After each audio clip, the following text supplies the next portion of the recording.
I wanted to review a video on YouTube by Dr. Eric Berg, who is a chiropractor with over 7 million subscribers on YouTube. Dr. Berg is a very intelligent sounding individual who says very wrong things, but because he has some basic knowledge in biochemistry and nutrition, it sounds like he really knows what he's talking about, when he is in fact making stuff up.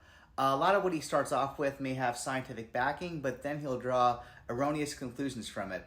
He'll explain the mechanisms of how something works, but then he'll extrapolate something from that has no actual evidence to support it.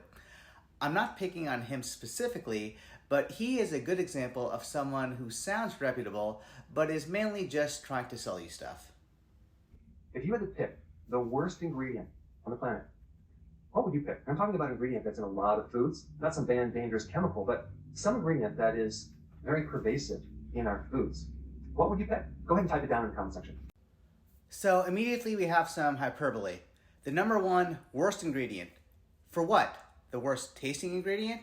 The highest calorie ingredient? He goes into what he means in a second, but this is hyperbolic fear-mongering clickbait. And listen to the follow-up sentence. Not some banned dangerous chemical. The subtext here is that chemical means dangerous. Everything is chemical. That's a term that means nothing. Water is a chemical. It's dihydrogen monoxide. Vinegar is a chemical. It's acetic acid.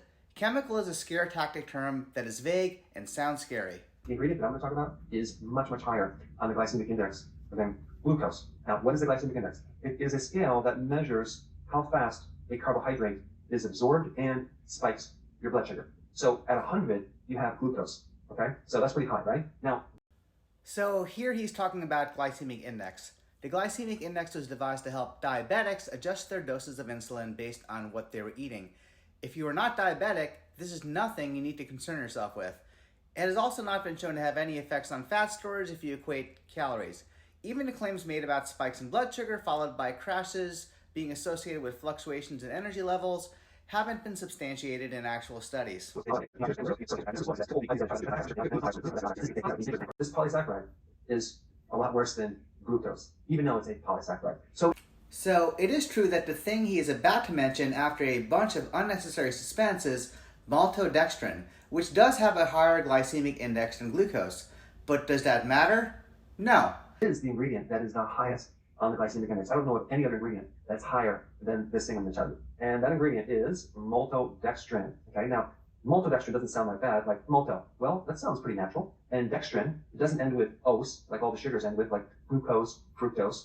So dextrin, it doesn't sound like a sugar, but maltodextrin behaves like a sugar.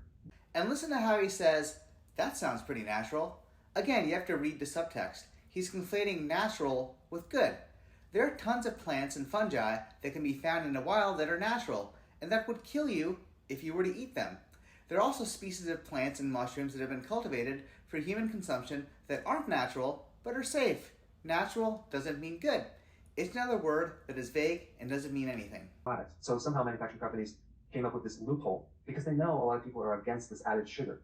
And so even on their website, certain chemical companies that make maltodextrin actually use it as a marketing thing. This is what it said on one of their websites. Many soft drinks and other flavored beverages contain maltodextrin in their formulas, so they can have a lowered amount of sugar on the nutritional facts label. Wow, that is a great marketing strategy. So the problem with maltodextrin is that it behaves like sugar, yet it's not listed as sugar. So it's in a lot of different foods, and you're not being notified, you're not being aware of how much sugar you're actually consuming. Now, the reason why maltodextrin is higher on the glycemic index than glucose is because it has a much faster absorption rate in your stomach. Apparently, the enzymes act on this man-made synthetic sugar-like carbohydrate much faster than actual glucose. And so, yes, it is a man-made synthetic. So listen to how he phrases things, implying that chemical companies are part of some evil conspiracy. Given what he just quoted, I suppose there's some truth to what he's saying. However, he's painting a picture that is demonizing the evil chemical companies versus the natural folks. This is basically tribalism. This is shortly followed by a lot of emphasis on the fact that maltodextrin is wreaking havoc by its fast absorption because it's synthetic. And of course, synthetic always means bad. Antibiotics are synthetic, and if we didn't have them, we'd be dead. It's made with high heats, it's made with chemicals, it's made with acids. So it's a highly processed carbohydrate that is extremely... It's made with chemicals, it's made with high heats, it's made with acid, it's highly processed. You see, the tones and inflections of his voice say a lot. he's implying all this stuff is necessarily bad, and that's just not true. I'm just going to list some of the foods that it's in. It's in supplements, okay, big time. It's in even the natural flavorings.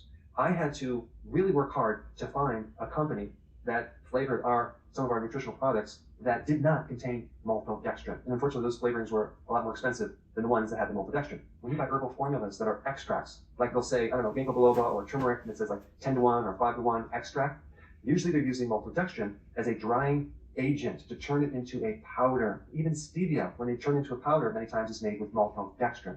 So here you are trying to do low carb when you're getting a lot of carbohydrate. But of course, it's only listed in the total carbohydrates, not the added sugars. Even powders that are made from oil, like MCT oil, and even like certain fish oil powders. Okay, now I have a cod liver oil powder that does not use maltodextrin. It's the only one out there that doesn't use it. And it took me a long time to find a company that didn't use it. So here's the kicker. He's exposing the big conspiracy of this evil ingredient being in all sorts of foods and supplements under the radar, only to do this switcheroo where he offers you his own special brand of maltodextrin-free products. Tell me that's not suspicious. Maltodextrin. Performance gels. So let's say you're going to do a long distance marathon, okay, and you need that little gel pack to give you that carbohydrate energy to keep going. Well, the first ingredient, maltodextrin. So as an athlete, I don't think you want to take something super high on the glycemic index to start spiking your insulin. This is hilarious because if you want quick energy, you want something that's absorbed quickly with a high glycemic index, so maltodextrin is a great option. He is saying exactly the wrong thing. Okay, so that's all I honestly have the energy for right now. I just wanted to highlight the bunk that saturates social media and give you some pointers on how you can tell. I'll do more of these in the future. Thanks.